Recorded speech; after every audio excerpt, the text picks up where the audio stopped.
I sat in my car outside the bar, staring at the entrance like a man waiting for a ghost to appear. My fingers tapped the steering wheel, not out of nervousness, but something worse. Something colder. I wasn't here by accident. I wasn't here because I was paranoid. I was here because I had proof. It started 2 weeks ago when I noticed Megan's old laptop sitting on the top shelf in our closet. It was a dinosaur of a thing, something she hadn't used in years, and I only pulled it down because I needed an extra charger. But when I opened it, the screen flickered to life, and for some reason it wasn't logged out. Curiosity is a funny thing. You don't realize you're about to destroy yourself until it's too late. First, it was nothing. Old photos, outdated files.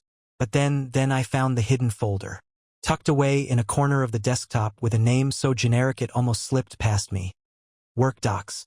The kind of name you give something you don't want anyone to open. And inside, videos, pictures, messages. My hands shook as I clicked the first file. A video. The sound hit me before the image did. Her voice, his voice, tangled together in a way that made my stomach twist. Then the picture cleared, and there she was. My wife, in our bed, with someone who wasn't me. I don't remember closing the laptop. I don't remember much of anything except the sound of my breathing, too loud in the silence of our house. Our house, the place I thought was safe. The place where she had brought another man, laughing, whispering, recording it. That was when I made my decision. I didn't storm out. I didn't break things. I didn't even confront her. Not yet. I watched. I waited. I learned. Over the next week, I tracked her habits. Every late night at work, every girls' night, every just running errands, babe. And tonight was the night she thought she was free. I saw her car parked behind the bar, tucked away like a dirty secret. I watched the door, my heart pounding slow and heavy in my chest. And then, right on schedule, she stepped out. Not alone. I recognized him immediately. Tall, smug. The same face from the videos. They didn't see me. Not yet. They were too busy wrapped up in their own little world. Laughing, whispering, touching. And that's when I stepped out of my car. The night air was sharp, but I barely felt it. My pulse had slowed to something unnatural. Too steady, too focused. I wasn't here to make a scene. I wasn't here to shout or beg or ask why. I already knew why. Megan had chosen this. And now it was my turn to choose. I walked toward them, my steps deliberate. They were by her car, leaning close, faces inches apart. Her hands were on his chest. His hands were on her waist. He said something that made her laugh. A soft, intimate sound I hadn't heard from her in months. And then she kissed him, right there, under the streetlights, with zero hesitation. I stopped a few feet away, letting the moment stretch, letting her feel it. That creeping sensation of being watched. She pulled back first, her fingers still tangled in his shirt. And then she saw me. For a second, just a second, her face went blank. Like her brain had short-circuited, trying to process how I was standing right in front of her when I was supposed to be home. Then she covered it up. Fast. Ethan? She forced a laugh, stepping back from him like it was nothing. Like she could erase it just by pretending. What are you doing here? I tilted my head, watching her. I didn't answer. Her lover, Ben. That was his name. I'd found that out, too. Turned toward me, his expression shifting from confusion to something more defensive. Arrogant. Like he thought he needed to protect her. Hey, man. He started, holding up a hand like we were about to discuss sports. I don't know what you think you saw, but I laughed. Came out sharp, humorless. Oh, I know exactly what I saw. I turned back to Megan. But go ahead. Lie to me. Let's see what you come up with. She hesitated, but only for a breath. Then, she was rolling her eyes, sighing like I was inconveniencing her. Ethan, this isn't what it looks like. I actually smiled. Couldn't help it. Really? I said. Because it looks like my wife is shoving her tongue down another man's throat in a parking lot. She huffed. Jesus, Ethan, lower your voice. That did it. That snapped something inside me. I was the problem? I was the embarrassment here? Not her. Not the fact that she had spent the past several months sneaking around, recording herself with him while I was at home, loving a woman who didn't even exist anymore. I took another step forward. Ben moved slightly, like he thought I was about to take a swing at him. But I didn't even look at him. He wasn't the target here. "You're unbelievable," I said, my voice low. "You know that? You get caught, Megan. No way out. No excuses. And your first instinct is to act like I'm the one causing a problem." She crossed her arms, her expression shifting into something colder. "I don't have to explain myself to you." That was it. That was the moment I knew there was nothing left to save. I stared at her for a long time, letting the weight of it sink in, letting her see, really see, that something in me had changed. Then, I reached into my jacket pocket and pulled out my phone. Her eyes flickered to it, then back to me. "What are you doing?" I tapped the screen a few times. Then I turned it toward her. The video started playing immediately. One of the videos from her laptop. She froze. Ben's brow furrowed, and he leaned in slightly. He only needed about 2 seconds of audio before his whole body tensed. Before he realized exactly what he was listening to, Megan lunged for my phone. "Ethan?" I stepped back, yanking it out of reach. "Nah," I said, staring her down. "You don't have to explain yourself, right?" Her face drained of color. Ben looked between us, realization dawning in his expression. "Wait, you recorded us?" I let out a short, sharp breath. "Not me," I said. Then I smiled. "Her." Megan's lips parted, but no words came out. For the first time tonight, she was speechless. Megan's face had gone pale, her mask of indifference shattering as the audio from the video played between us. The sounds of her and Ben filled the parking lot, raw, undeniable proof of her betrayal.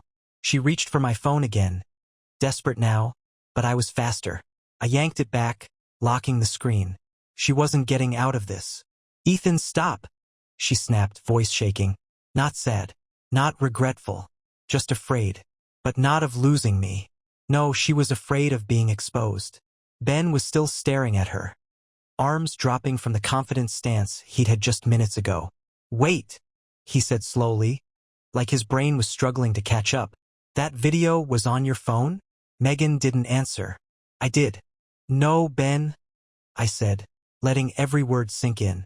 "It was on hers." His jaw clenched, eyes darting between us. He looked rattled, like he was only now realizing that maybe Megan wasn't as innocent as she pretended to be. "You filmed us?" he asked her, voice sharper now, almost accusing. "What the hell, Megan?" Her head snapped toward him. "I know it's not." She swallowed hard, scrambling for control, for a way to fix this. But there was no fixing this. I could have walked away right then, left her in her mess, let her deal with the fallout. But that wasn't enough. Not yet. So I twisted the knife. "You should see the timestamps on those files, Ben," I said, my tone almost casual. "Some of them are from months ago."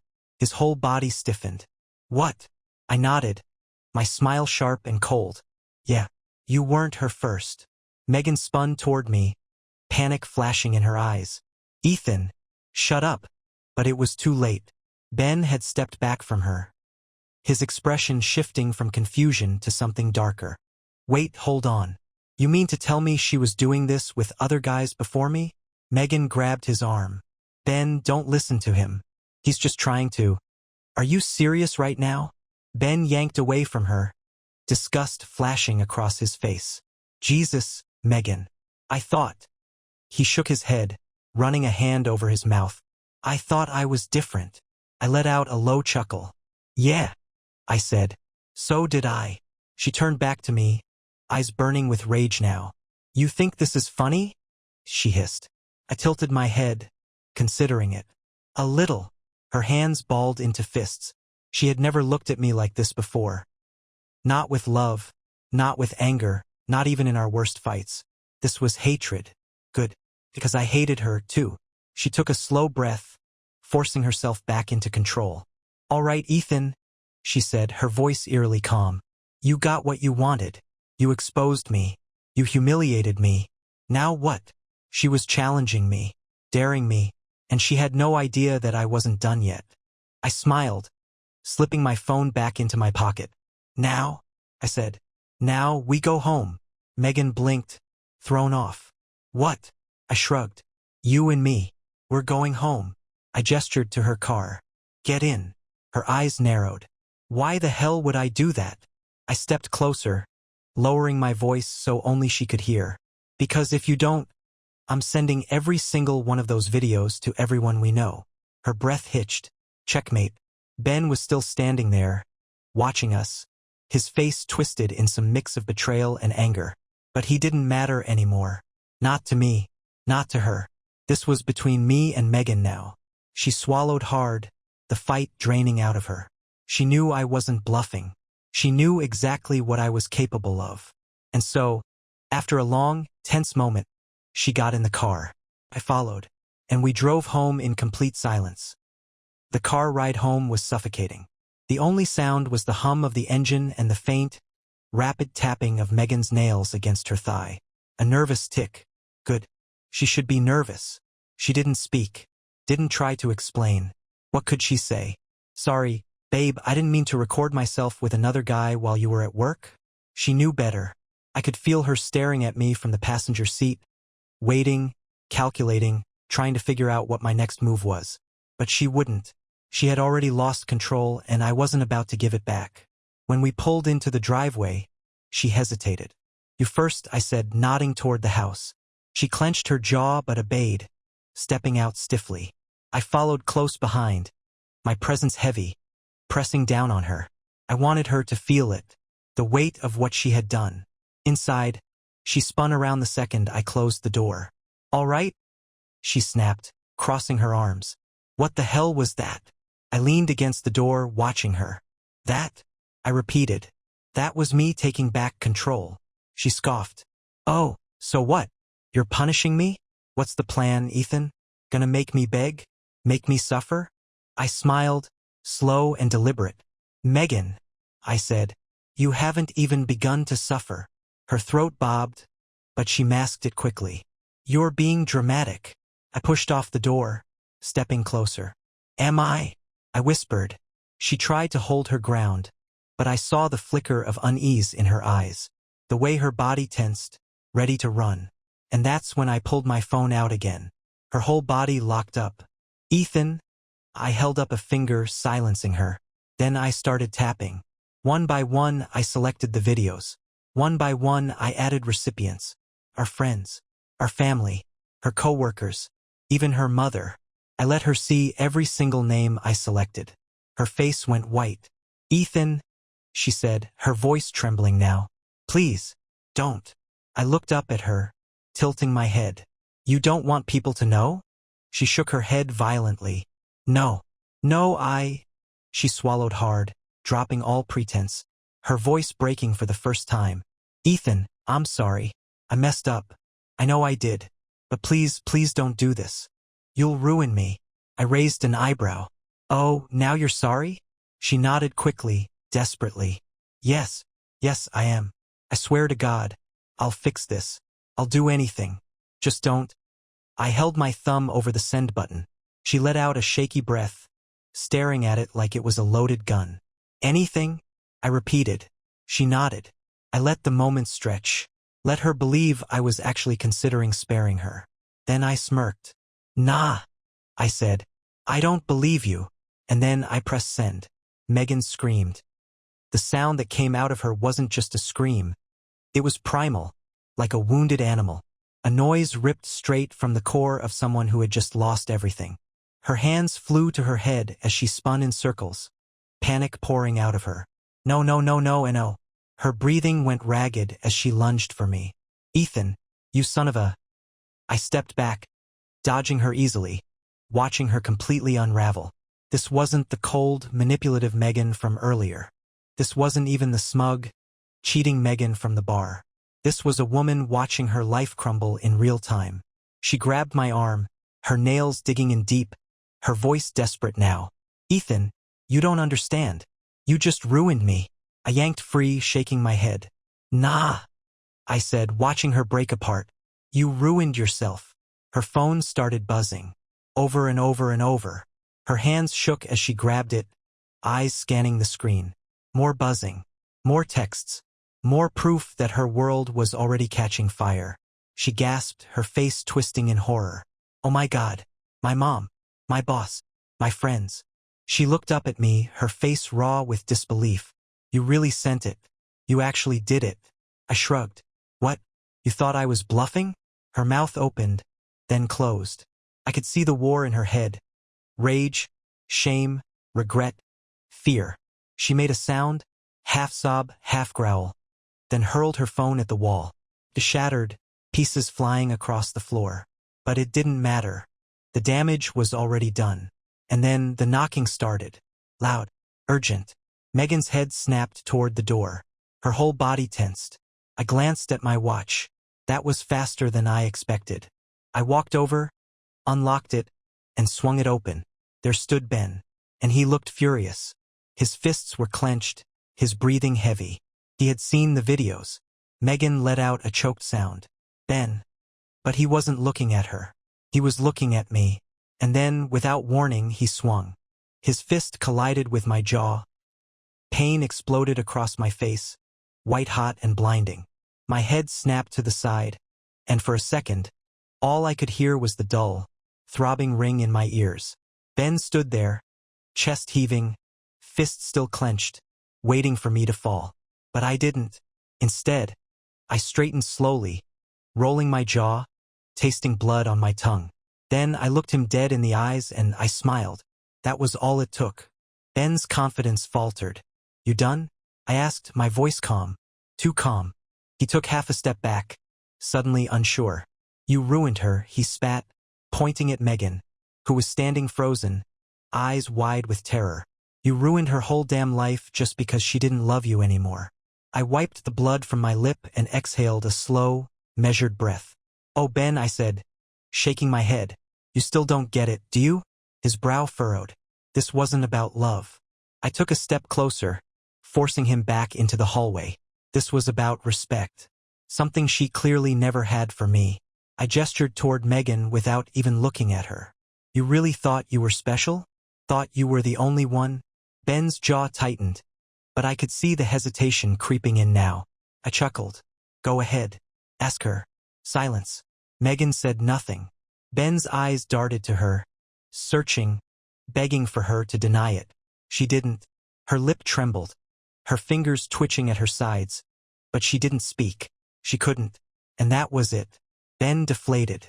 His hands dropped. His expression shifted from anger to realization, to disgust. Unbelievable, he muttered, stepping back like he was suddenly sickened by her presence. You told me he was the problem. You told me he was controlling, manipulative. He let out a bitter laugh, shaking his head. But the whole time it was you. Megan flinched like he had just slapped her. Ben, wait. But he was already turning away, storming down the hall. She ran after him, panic ripping through her voice. Ben, please. But the front door slammed shut. And just like that, Megan lost everything. I stood there, wiping the last of the blood from my lip, watching as she just stood there, staring at the door, breath shaky, shoulders hunched. Then, slowly, she turned to me. For the first time tonight, she looked truly afraid. Because now, she had no one left but me. She stood there, staring at me like she was seeing me for the first time. Not as the weak, predictable husband she thought she could manipulate, but as something else. Something she didn't understand. Good. Because Megan had spent months playing her little games, lying, cheating, recording her betrayals like trophies. And now? Now it was my turn to play. Her breathing was uneven, shallow. I could see the gears turning in her head, desperately searching for a way out. But there wasn't one. Not anymore. I took a step forward. She took one back. Megan, I said, voice calm, almost gentle. She flinched, like she expected me to hit her. The thought hadn't even crossed my mind. That would have been too easy. And easy was not what she deserved. I tilted my head, watching her squirm. You always thought you were the smartest person in the room, didn't you? Her lips parted, but no words came out. I took another step forward, forcing her back against the wall. You thought I'd never find out. Ethan, you thought I'd be too blind, too stupid, too trusting to see the truth. She shook her head quickly. No, that's not, shut up. She snapped her mouth closed, eyes wide with shock. I had never spoken to her like that before, and I wasn't done. You're scared now, I murmured, my voice barely above a whisper. Not because you regret what you did, but because you finally understand what it means to lose. She swallowed hard. I held up a finger. No, you don't get to talk. You had your chance to explain. You had your chance to fix this. Instead, you stood in that parking lot and mocked me. Her hands were shaking now. Please, Ethan, I mimicked, voice cold. What? You want me to forgive you? You want me to say it's okay? That we can move past this? She blinked rapidly, tears finally spilling over. I smiled. Too late. She sagged against the wall, chest heaving, fingers gripping the fabric of her shirt like she was trying to hold herself together. I took a slow step back. You asked me earlier what the plan was. If I wanted to make you beg, make you suffer. I shrugged. I don't have to do anything. You're doing it to yourself. Her breath hitched. I reached into my pocket and pulled out my keys, twirling them around my finger. Her gaze locked onto them, and that's when she really started to panic. Wait, she whispered. Ethan, where are you? I smirked. I told you, Megan. We're done. I turned, walking toward the front door. Her footsteps were sudden, frantic. And then, she grabbed my arm. I froze. Her grip was tight, her nails digging into my skin. You can't just leave. Her voice cracked. You can't just walk away. I turned my head slowly, meeting her eyes. They were wild, desperate. Watch me, I said. And then, I ripped my arm away, swung the door open, and stepped out. Behind me, Megan screamed my name, but I never looked back. The night air hit me like a wave, cold and sharp against my skin, but it felt clean, lighter, like I had just stepped out of a burning building, leaving the wreckage behind. Megan's screams rang out behind me, muffled by the walls of the house. My house. Or maybe it wasn't anymore. I didn't care. She could keep it. Let her rot in the ruins of what she destroyed. I slid into my car, the silence swallowing me whole as I gripped the steering wheel. My pulse was steady now. Too steady. Like my body had already decided this was just the beginning. Because this wasn't over. Not yet. I pulled out of the driveway, my tires crunching against the pavement. My phone buzzed, calls, messages, notifications flooding in. Friends. Family. Megan's mother. I smirked. Perfect. I let them ring. Let them pile up. I wasn't ready to answer, not yet. There was still one last thing I needed to do. I drove. Not aimlessly. I knew exactly where I was going.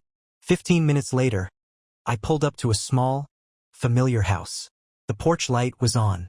A shadow moved behind the curtains. They had been waiting for me. I stepped out of the car, walked up the steps, and knocked twice. The door swung open almost immediately, and there she was, Lisa, Megan's best friend. Her eyes were wide, scanning me quickly. She must have seen the cut on my lip, the blood smeared at the corner of my mouth. Her expression hardened. So, she said, crossing her arms, I take it you found out? I let out a short, humorless laugh. You knew. Lisa exhaled, rubbing a hand over her face. I tried to warn you, she muttered. Not directly, but, Ethan, you had to have noticed. I stared at her. Why didn't you tell me? Her jaw clenched. Then, to my surprise, she stepped aside. Come in. I hesitated for only a second before stepping inside.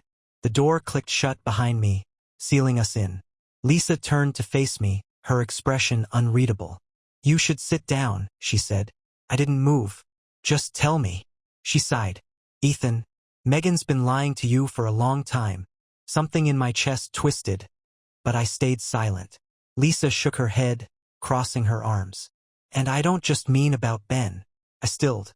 What are you saying? She hesitated. Then she met my eyes. I mean, Megan has been cheating on you for years. The words hit like a sledgehammer to the gut. Years. Not months. Years.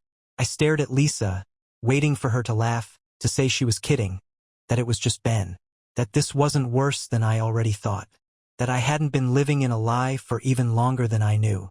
But she just stood there, watching me carefully, like she thought I might break. I couldn't. My whole body locked up, my fingers curling into fists at my sides. You're lying. Lisa exhaled, shaking her head. I wish I was. My heart pounded. How long? She hesitated. Just for a second. And in that tiny pause, I knew it was bad. At least 3 years, she finally said. I let out a sharp breath. 3 years. That meant it started when I still thought our marriage was good. Before I noticed the late nights. Before the excuses started stacking up. Before I even had a reason to be suspicious. Who? I asked, my voice eerily calm. Lisa swallowed. I don't know all of them. Not one. Not two. Multiple. The room felt too small, too tight, too suffocating. Lisa must have seen something in my face because she quickly added, Ethan, if it makes a difference. She never told me directly. But things didn't add up. She'd disappear for weekends. Tell me she was with you when I knew she wasn't. There were rumors. I forced myself to breathe. Rumors? Lisa pressed her lips together. You ever wonder why some of your couple friends stopped inviting you guys to things? The air left my lungs. I had noticed. Years ago, there had been couples we used to go on trips with, people we had dinner with, friends that just faded out of our lives. And I had blamed myself. I thought maybe I wasn't putting in enough effort. Maybe I wasn't interesting, maybe I was bad at maintaining friendships. But now I knew. It was because of her. Megan had slept with them. Lisa sighed, running a hand through her hair. Look, I don't know exactly how deep it goes. But I know it wasn't just Ben. And I know she never planned on stopping. Something inside me snapped. I turned toward the door. Ethan. Lisa's voice was sharp. What are you going to do? I didn't answer. Because I didn't know yet. All I knew was that this wasn't over. Not even close. That I drove without thinking. Without feeling. Just gripping the wheel so hard my knuckles ached. 3 years. 3 goddamn years of lies. Of sleeping next to a woman who was never mine to begin with. Lisa's words kept looping in my head. She never planned on stopping. It wasn't just Ben. Some of your couple friends. I had wasted my life on her. On us. And she had laughed behind my back the whole time. I should have gone somewhere to cool off, to think. But rage drove me forward. Back home. Back to her. I pulled into the driveway and barely registered turning off the engine before I was inside. Slamming the door so hard the walls shook. Megan was still there. Sitting on the couch. Head in her hands. Completely wrecked. Her phone, or what was left of it, lay in shattered pieces on the floor. She must have been crying for the past half hour because her face was blotchy. Ruined. Good. She looked up when I walked in. Flinched at the sight of me. Ethan. I ignored her, walking straight to the liquor cabinet, yanking out a bottle and twisting off the cap. She stood quickly. Ethan, what are you doing? I took a long sip, the burn barely registering. You tell me, I said, wiping my mouth. Or better yet, tell me about the others. Silence. Her breath hitched. She wasn't stupid. She knew exactly what I meant. What? She whispered. I laughed. A sharp, humorless sound. Don't do that. Don't pretend. I turned to face her fully, my blood boiling. Lisa told me everything. Her face twisted. Lisa? Her voice shook, but not with guilt. With anger. That lying bee, don't, I snapped. She shut up. She actually shut up. For the first time all night, she had no defense. I took another step forward, and she backed away. So who was it? Megan? My voice was eerily calm. How many? 2? 5? 10? Tears welled in her eyes again. But I didn't care. I wanted the truth. I wanted every disgusting, ugly piece of it. She didn't answer. She didn't need to. Because in that moment, watching her lips tremble, her chest rise and fall in uneven gasps, I knew. It wasn't 2. It wasn't 5. It was more. So much more. I felt something inside me crack open. Something dark. Something I didn't recognize. You're a disease, I murmured, shaking my head slowly. Megan choked on a sob. Ethan, please don't, I cut her off, stepping back. Don't you dare say my name like it still means something to you. She sank onto the couch, burying her face in her hands. I stared at her for a long moment, gripping the bottle, fighting the urge to break something. And then, quietly, I exhaled. You're going to sign the divorce papers, I said. My voice steady now. No fights. No negotiations. No sob stories. She looked up, eyes red, cheeks wet. Ethan, I tilted my head. And you're going to do it tonight. Her face crumpled. Or, I added, leaning down, lowering my voice to something cold, something final. I send every last one of those videos to your entire workplace." She went still, dead silent, because she knew I wasn't bluffing. Her lower lip trembled, her fingers gripping at nothing, her whole body breaking down. And finally, she nodded. I let out a slow, satisfied breath and straightened. Then I walked past her, up the stairs, into my bedroom and shut the door. I was done. But this wasn't the end. This was just the fallout. The sound of Megan's quiet, shaky sobs seeped through the walls, but I just sat there, staring at the divorce papers spread out on the desk in front of me. She had signed them, just like that. No fight, no argument, no begging, because she knew she had lost. The pen she used still sat next to the papers, a tiny smear of ink on the last page where her hand had probably shaken. I picked it up, twirling it between my fingers, feeling the weight of what had just happened. It should have felt like victory, but instead all I felt was empty. 3 years. 3 goddamn years. I ran a hand down my face, exhaling slowly. I should have ended it right there. I should have packed my bags, walked out, let Megan drown in the mess she created. But something inside me refused to let go just yet. Because Megan had spent years lying to me. Years thinking she could get away with it. And even though she had finally broken, finally caved under the weight of her own sins, I still had one last thing I needed from her. I stood up, grabbing the papers, and walked downstairs. Megan was still on the couch, her body hunched over, hands gripping her hair. When she heard me approach, she lifted her head, her face a wreck of smeared makeup and dried tears. I dropped the papers onto the coffee table in front of her. She flinched at the sound. Her eyes darted to the papers, then back to me, silent, waiting. I crossed my arms. "One last thing." She swallowed hard. "What?" I leaned down, leveling my gaze with hers. "I want names." Her whole body locked up. She blinked rapidly. "Ethan, I name's Megan." My voice was low, cold. "Every single one." She shook her head quickly. "I can't." I pulled my phone out of my pocket, hovering my finger over the screen. "Want me to start sending those videos again?" Her face crumbled.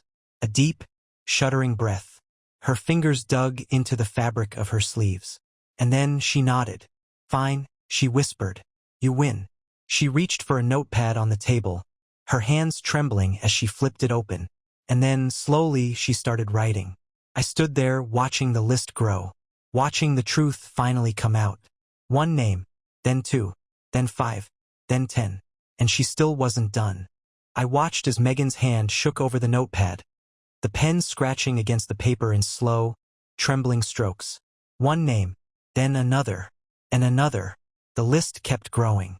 I stood there, silent, still, as the weight of it all settled in. I had braced myself for maybe 5 names at most. Not this. Not a goddamn roster. Megan wasn't just a liar. She wasn't just a cheater. She was a serial betrayer. A pathological liar wrapped in cheap apologies and crocodile tears. The woman I married, the woman I thought I knew, never existed. When she finally stopped writing, she let the pen drop onto the table. It rolled to a stop, settling in the middle of the wreckage of our marriage. She didn't look at me, didn't speak, just sat there, her shoulders hunched forward, defeated. I picked up the notepad, flipping through the pages. 3 pages. 3 goddamn pages. Some names I recognized. Some I didn't. Some made my blood go ice cold. I clenched my jaw. Our neighbor? Megan winced. I laughed. A low, hollow sound. A friend from my gym? She pressed her lips together. And then, the final, worst name on the list. My hand tightened around the notepad. I stared at the name. The letters blurred together, my vision flooding with rage. Megan finally lifted her head. And she knew. She knew I had reached the name she had been dreading the most. She opened her mouth. "Ethan," I threw the notepad across the room. It hit the wall with a sharp smack, pages flying everywhere. Megan flinched hard, tears spilling over again.